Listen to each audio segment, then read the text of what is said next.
Good evening, ladies and gentlemen, and welcome to the Stephanie Stevens Show. I am Stephanie Stevens, and I will be your host for the next 30 to 35, 40 minutes. Today on my show, we're going to be talking about mental illness. We've been talking about this for a long time now, in the last few years. And so I've reached out to a few people in different programs and different organizations, and just different people from the LGBT two-spirit pronoun community to talk about what they're going through, and mainly during this pandemic time, and how they're coping and living their everyday lives with mental illness. Now, today I invited a gentleman on.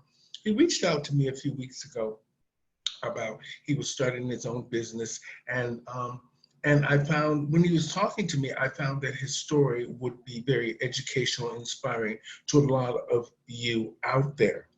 And so I asked him to come on and share his story with us. So today I'd like to bring on to my show Mr. Jay New, and he's going to talk about being bipolar. So how are you, Jay? Good, Stephanie. How are you? I am very good. So now I know you live in Ocala, Florida. Yes, ma'am. Now, I told you before that I was from Orlando. So, it's great to know that I think Ocala is like 70 miles from Orlando. Uh, 68, an hour and 15 minutes away. Oh, okay. I know because I used to go to Ocala every now and then. We used to go down, my father used to go down and to the farmers markets. They used to have a lot of farmer markets there. Now, um, Yeah. today I decided to have you on my show. It's because when you first talked to me, about you were trying to start a new business and everything like that. And then you sort of mentioned a few things in it, and I thought that your story would be a great educational and inspiration to our audience because you mentioned the fact that you were bipolar. Can you actually tell us what that is?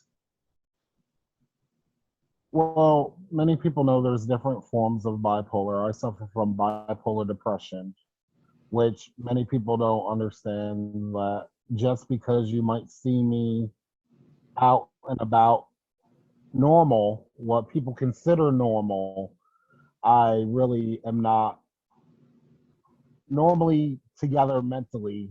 Maybe on the outside I look fine, but my inner, what I call demons, are not in check. I go through a lot of self doubt, self wanting to be alone. I really don't interact with a lot of people. So for me to reach out and have people in my inner circle, it's very rare.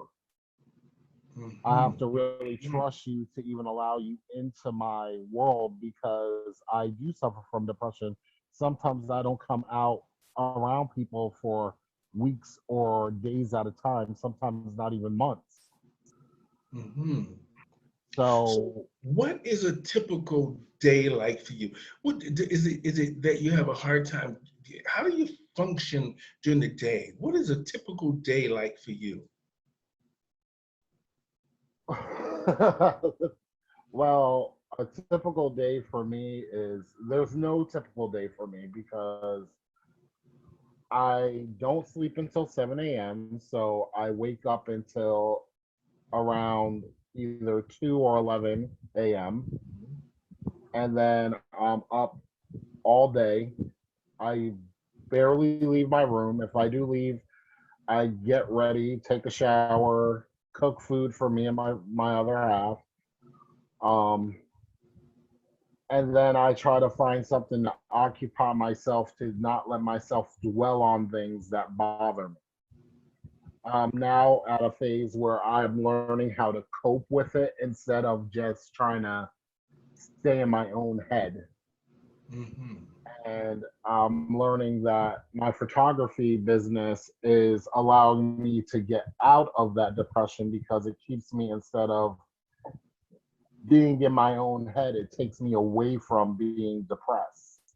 Hmm. It allows me to focus that self doubt and woe is me, to allow me to be like, okay, you have worth in this world instead of feeling like I'm just another body just sitting here going through the day to day. Okay, so let me just ask the quick questions. What now? I'm sure you saw a doctor or two. Oh, What are the plenty, huh? plenty of doctors because over the years, most of them, if you don't have a good psychiatrist and a good therapist, I tell people, I said, it's one thing to have someone prescribing you medication, but Mhm, you definitely need to have a therapist and a psychologist. One can always give you medication, but if you're not talking it out and actually getting the therapy with it, mhm, you're not going to progress in it. You're going to keep on falling down and not being able to lift yourself up out of it. And a lot of people fail to realize they work together. I'm on medication and I go through therapy at the same time. And I'm learning now because before I wouldn't go get help. I would just stay in my own little world. And then at a point, I said, you know what? I really do need to get help. mhm, And I'm glad I came to that realization because I started becoming self destructive, hurting myself, becoming very suicidal. And someone made a good point to me. They said, I'll dig you up and beat you again. They say, you have meaning on this earth, even though you don't see it and you don't feel like you do. A lot of people will miss you. And it actually stuck with me. mhm. And back then, I didn't see it because I was so young. And now that I'm older, I do feel that I have meaning on this earth. And I can reach out to other people and be like, hey, it's okay. You can come back from this. It's not nothing that can defeat you. If you allow it to defeat you, it will. Mhm. Now, Jay, I truly believe this because come from a Christian household, and Florida is the Bible Belt. Um, I really believe that everyone has a purpose on this planet. Everyone has a purpose, and we might not understand what it is at the time, but as time goes on, it reveals itself with you. Very true. Now, let's go back to the doctors. Now, what does the doctors actually say is wrong with you? Like they're giving you medication for something that they say is wrong. So what is it? Okay, so my complete diagnosis, because I have many diagnoses besides the bipolar. Hmm. So my complete diagnosis is bipolar, schizoaffective, personality, anger, which I don't get this one at all, with homicidal tendencies. Hmm. I don't get that one. But then when they say that, it actually has to do with remorse. Hmm. And it's not so much that you'll go out and kill somebody, but it has to do with the part of your brain where you have remorse if you hurt somebody.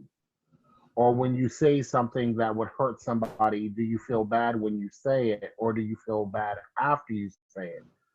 Me personally, not so much. I don't have a filter. Now, So I have, go ahead. no. So now for me, it's like you're 40 years old now, right? So now you've decided to take charge of your life. And like you said, reach out and seek help and also occupy yourself with a new um, job or new something that you're interested in with photography. Now, this is a good thing that you didn't wait too much longer. I mean, I, because I've been working over it for the last, I'm going to say I've been working on it for 15 years. It just is at the point now where I've been going through therapy all my life. It's just, like you said, doctors. Mhm, Not every doctor, like when you get diagnosed, all doctors don't agree with the same diagnosis. mhm, And I've seen doctors from New Jersey, New York, Pennsylvania, Florida, and every time I go to a new one, they add a new diagnosis, or they're like, "Oh no, you got treated for the wrong diagnosis." So it's a hit or miss when it comes to mental health. Mm-hmm. So I'm just at the point now where I'm not just gonna say, "Okay, that's the diagnosis and I'm going to accept it." I go for one consultation and then I go to another one. And if they're pretty much the same diagnosis, I'm like, okay, that's it for sure. Okay. Because So, with mental health, it's tricky. hmm, now, how do you identify? I mean, I know it's, in the last few years, we've had a lot of these pronouns and all of these different things that to try to make sure that we're politically correct. Now, we just need to understand, how do you identify? In what way? Like, is now everybody wants to be identified as pansexual, bisexual, cis Oh man, no, transsexual. I am I am a proud African American gay male. Okay. Now, now that that's good, you're married. Are you and your partner legally married?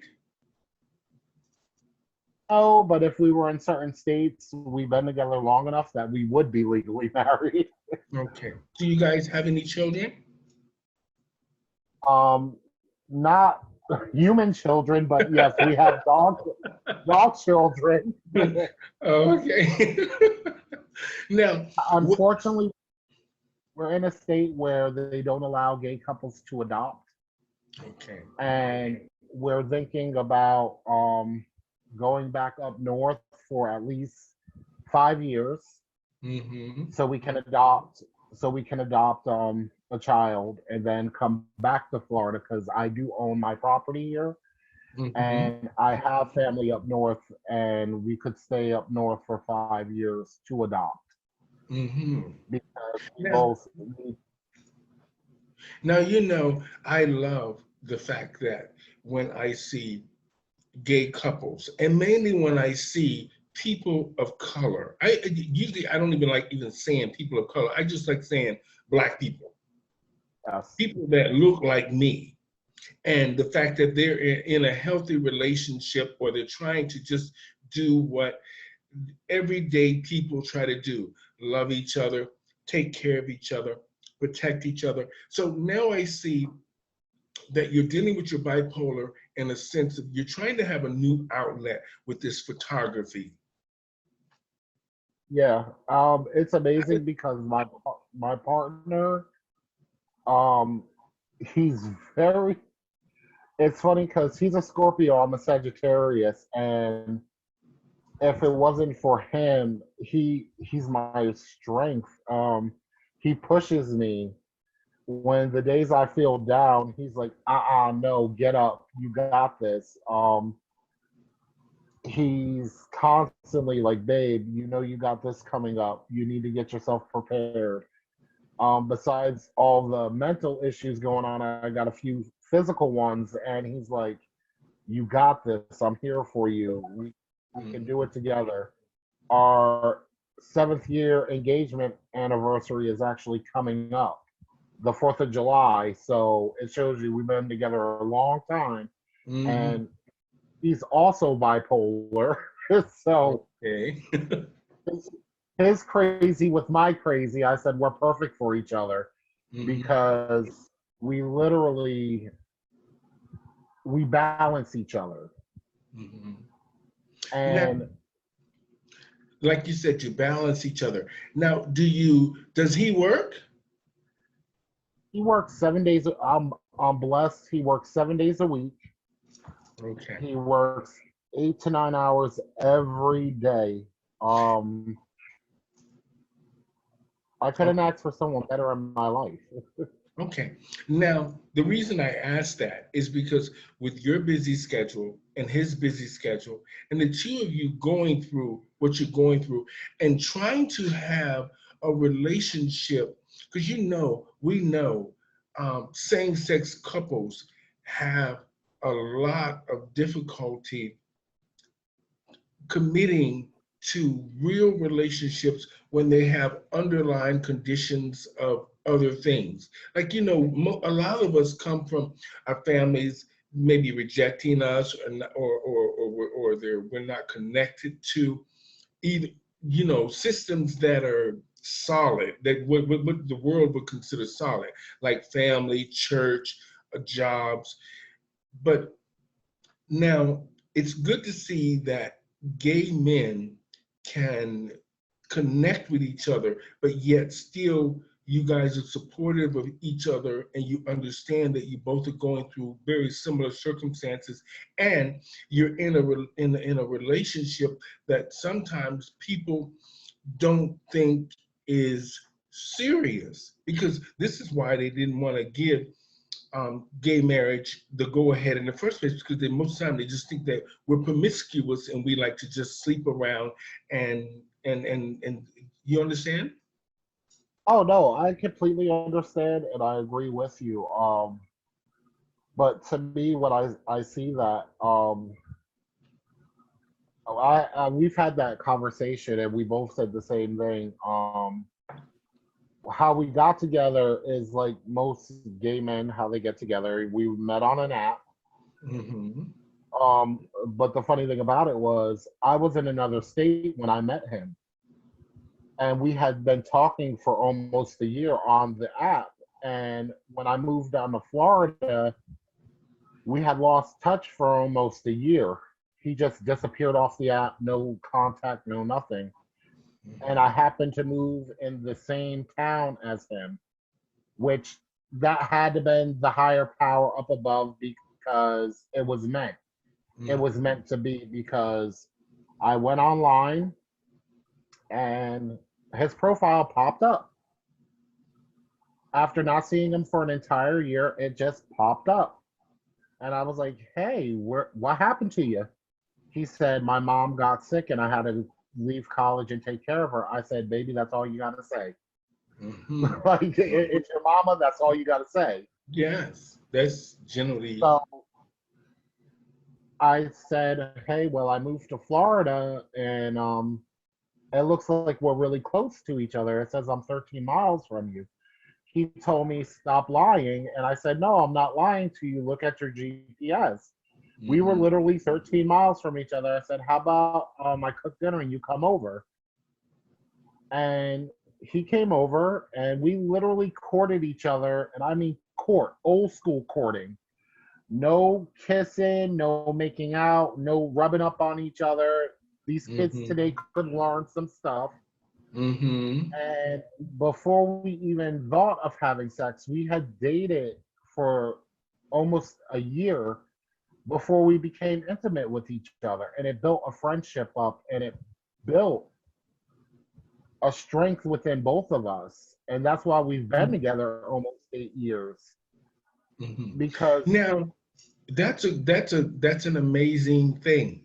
The fact that you waited, and that's what I was after. The fact that you waited. Something gay men can't even usually wait 5 minutes before they're trying to kiss you or get in your underwear. Now, for the place you live in, Ocala, what kind of programs are there that are for people that might have a mental illness or bipolar?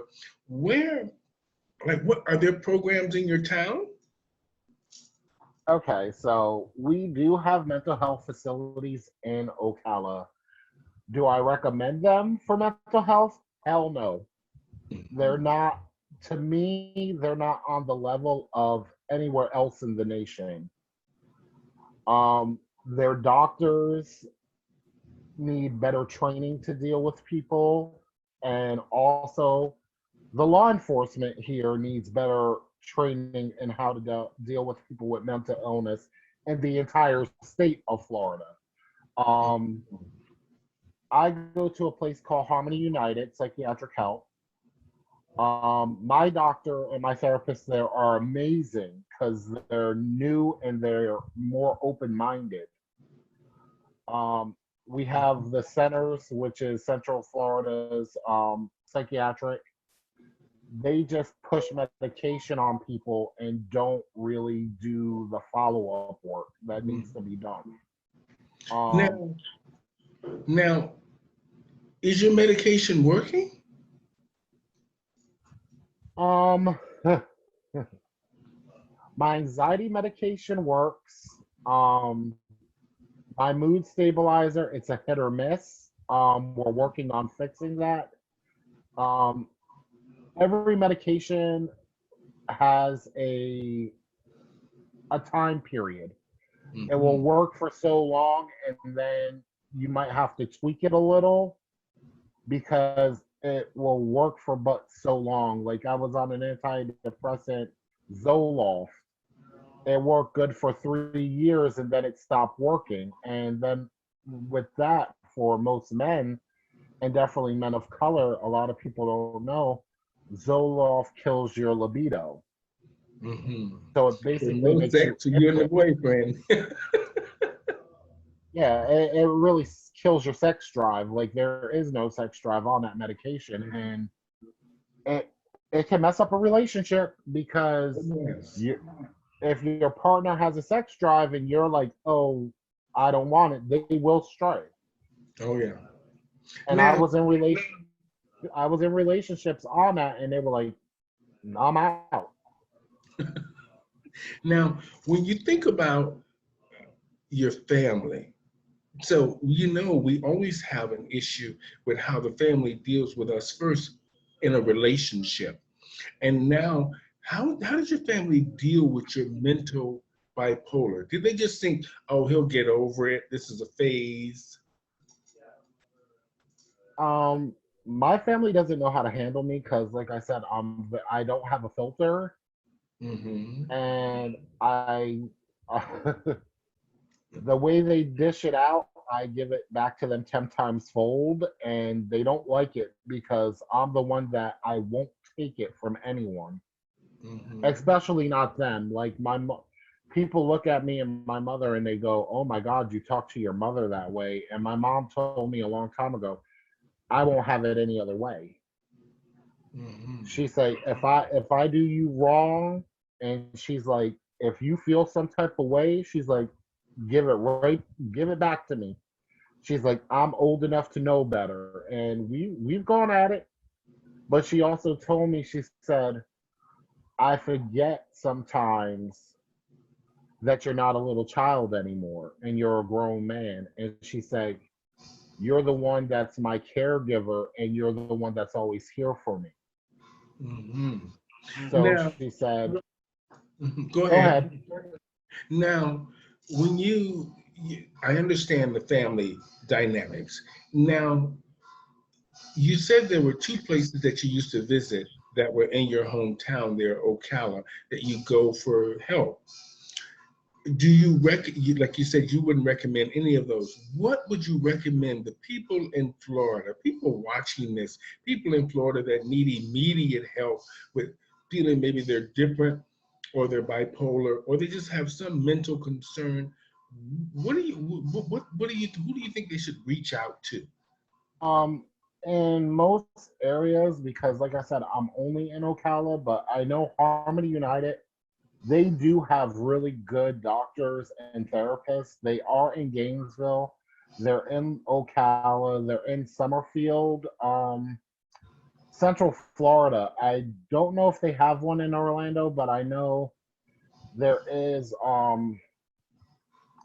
a really good one out in Tampa. I don't know the name of it, but I can ask a friend because he was actually down there, and they actually have cottages at that one where they put you up in basically your own little house, and you go to therapy every day, but you have your own space, which is also a part of healing mentally because when you're in a facility with a lot of other people dealing with their own mental illness, it affects you and affects the way your own mental illness is. And people don't realize that when you have other people skitzing out and you have schizophrenia or you're dealing with your own mental health, being around a bunch of people with mental health issues and you're trying to deal with your own, it don't Mhm. work. It doesn't work.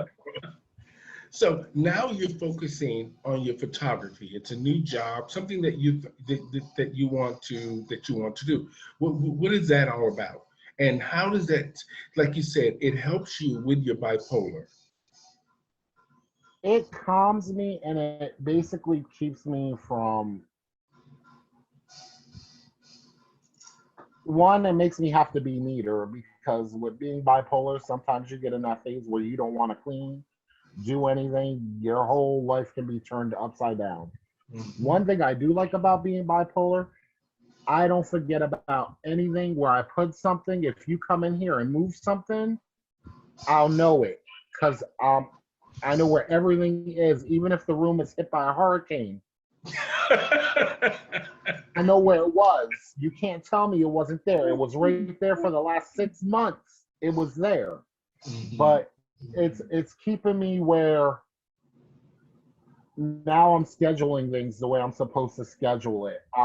Actually keeping notes of everything. I'm actually now putting my life in an order where it's more manageable and making controlling my illness and not allowing my illness to control me. Okay. And it can be done. It takes a lot of focus, and I have my bad days and I have my good days, but now I'm having more good days than bad days because I'm doing the steps that I need to do. And it's That a progress. that's smart. You know, you just said the perfect thing. You take your medication, you're staying focused, and you're putting in your time and effort, something that your passion and it's something that you care about, and it's helping with making things a little bit easier for you. With this new job in photography, now you seem to care a lot about that. So so is this a full-time job? Is this how you plan on making a living? Um, this offsets. I am on full disability. I am fully disabled.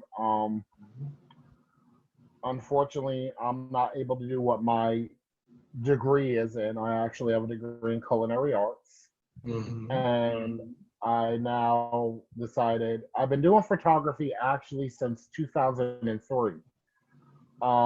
I stopped doing it when my depression started getting bad. I just put Hmm. everything on hold. Um, when I got with him, I was fooling around one day. I went to a nightclub and I just started taking photos. And I started editing them and I started posting. And people were like, "Oh, you do really good photos." I was like, "Yeah, I'm a photographer, but I just stopped doing it." And people were like, "Oh, you should get back into it." And I thought about it one night. I said, "I really do good work." And I was like, maybe I should. I was like, I can't go back to a normal 9 to 5. And I was Hmm. like, the extra income does help. And I was like, okay. I have a computer. I have all my equipment. My partner, when I have to go out on photo shoots, he takes off of his job and he's able, thank God he's able to. And he goes with me with all my equipment and we go do photo shoots, come back. My turnaround time is great because I don't work. Okay. So I can dedicate all my time to my client's stuff and it Hmm. works out. It actually works out for us. So I'm blessed in that fact that I have that freedom and I have some great customers that allow me to have freedom in what I do. And some of my clients, they want specific things, which I Hmm. appreciate because they have an idea of what they want. And I love that. When they know what they want, it's great. It is great when you know what you want in life, period. Now, how important is it, how important was it for you to reach out? How important is it for people to reach out and understand that there is help for them? It's very important because definitely in the youth, not only in the youth, but anyone at any age, if you're feeling like there's nowhere to turn, there is always somewhere to turn to get help. Don't ever feel that you don't have any self worth. Take it from someone that knows. That feeling of self doubt, that feeling of not having self worth, it's always going to be there, but you do have self-worth and you are here for a reason.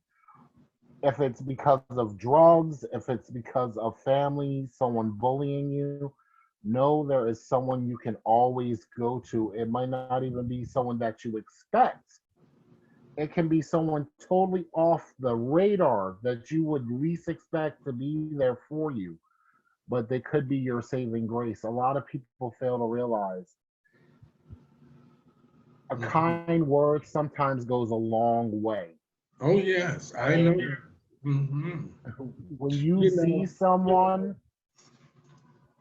that is looking like there's something wrong, don't just walk by them and don't say nothing. And that's the biggest thing I can tell people, because those are the people that are really going through something. And a majority of the time, the next day, those are the people that will not be here because those are the people that commit suicide. hmm Real you know, story. it's true. It's great. I say this. I used to say that all the time. You walk by somebody and you see their suffering, and whether or not you can do a conversation or you can give them a quarter or a dollar or whatever, we're human beings, and sometimes people sitting on the street might need that reach out. They might need you to say hello. Here's a quarter. Here's a dime. Here's a pamphlet of a place you can go to get food and get some help. Here's a place for you to just be able to reach out for whatever you're going through. And people use these programs. And in Canada, I have realized that a lot of the people, Canada is very good for resources, and a lot of people here reach out.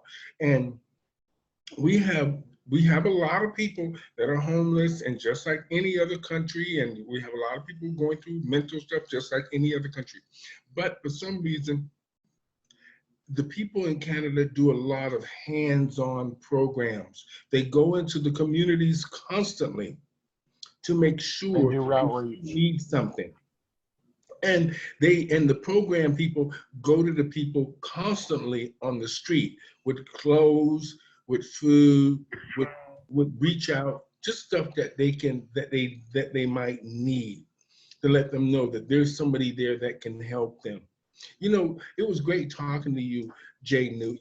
I mean, I know we could talk all day about this, but if you have one, I want to wrap it up. If you have one set of advice for people that are dealing with mental illness, and especially being bipolar and might not quite understand what they're going through, what's your advice to people that are just from our community or just any community, and especially the LGBT two-spirit pronoun community, because we are ignored so much of the time because they just think that we're being um, too fabulous a lot of the Too times. And extra. Yeah. extra, yeah. So, what's your advice to sort of reach out to people? If you're in the United States, you can always dial pound 611. It's the information number in the United States. You can ask them for any local mental health facility Hmm. or anyone in your area that actually has mental health.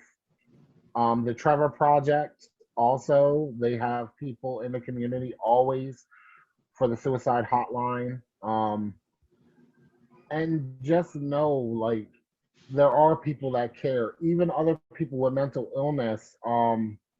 There are support groups out there that people with the same thing you're going through. There are people in your community that care about you. Even if you feel like there's no one that does care, we do care. And we're here to support you. Where the LGBT community, you have not ever met a gay person that doesn't love unconditionally. And not to be religious or anything, but Jesus loved unconditionally. And that's one thing gay people do. And it was naturally in us. We love unconditionally. So I look at gay people as a little bit of God's little extra special something because we love unconditionally. Even when someone hurts us horribly, we still love. True. So true. We might tell you off, but we still love you. Thank you, Jay New. That was an amazing conversation. Thank you for filling us in on your story, your journey about mental illness and being bipolar, and just the enlightenment of the fact that you want people to understand that take your medicine, reach out to these programs that are everywhere for you. Also, just involve yourself in groups or programs that can sort of put your mind at ease and find a passion that you love, something that you love doing, Yes, and get a hobby. get a hobby and just try to be, just be you. But remember, people care about you, and there's always some help. So thank you so much, Jay New, for coming on the Stephanie Stevens Show today. Thank you, I Stephanie. appreciate it. You're an amazing guy. You made me look beautiful. As you see, I have it in the background. And a queen loves being beautiful. So I just want to say congratulations. Wait, you got it made already? I made this already. I got the t-shirts coming soon. Yes, ma'am. I don't play. I don't play. Yes, ma'am. I got the t-shirts coming soon. So Thank you, baby. and I'll send you one. You just tell me. We'll talk after the show. Okay. So I just want to say thank you guys so much for tuning into the Stephanie Stevens Show. Today we had Mr. Jay New, photographer, and he was going through some mental illness issues with bipolar, and just a lot of just different things. And he had a very enlightening story for us today. And I just want to say thank you, sir, and you have a good night. You too, darling. All right. Bye-bye.